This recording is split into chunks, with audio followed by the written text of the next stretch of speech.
মানুষ সারা খেপারে তুই মূল হারাবি, ও তুই মূল হারাবি। মানুষ ভজলে সোনার মানুষ হবি, মানুষ ভজলে সোনার মানুষ হবি। লালন সাইজের মতাদর্শ কিন্তু মানুষের সম্পদ। আমরা জীব খুলে জন্মালে কিভাবে মানুষ হতে পারি, মানুষের গুণাগুণ কি হওয়া উচিত, এটা সাধুগুরুর কাছে কোনো সে শিক্ষা পাওয়া যায়। এটা প্রাতিষ্ঠানিক শিক্ষা থেকে কিন্তু পাওয়া যাবে না। কারণ আমাদের ভালো ডাক্তার বানাতে পারে, ভালো ইঞ্জিনিয়ার বানাতে পারে, ভালো চালক বানাতে পারে, কিন্তু ভালো মানুষ হওয়ার জন্যে যে পরীক্ষাগুলো দিতে হয়, মা বাবার কাছ থেকে অনেক কিছু পাই, তারপরে গুরুর কাছ থেকে কিন্তু যাওয়া অনিবার্য, কোনো বিকল্প নাই।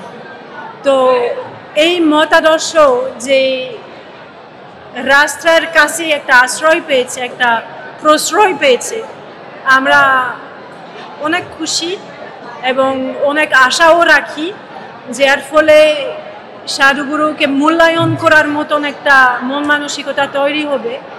আমরা যেটা করি সকলকে নিয়ে করি, একদম নিরপেক্ষভাবে মানুষকে মানুষের মতন দেখার যে একটা সাধনা, আমরা এইভাবে চেষ্টা করি সকলের প্রতি একটা মান সম্মান রাখা, মহাব্বত রাখা, আর সঠিক পথে দেখানোর একটা একটা বিধান, যার উপরে অন্য বিধানও রাখা যাবে।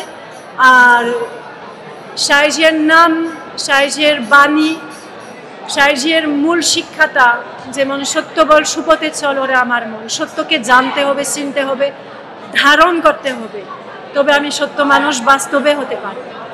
তো আমরা আশা রাখি রাষ্ট্রীয়ভাবে যেহেতু দায়িত্ব নেওয়া হয়েছে, সেইভাবে আমরা সুন্দর একটা পরিবেশ পাব এবং শৃঙ্খলার মধ্যে সেই শান্তিপূর্ণ একটা ভাব তৈরি হবে এখানে।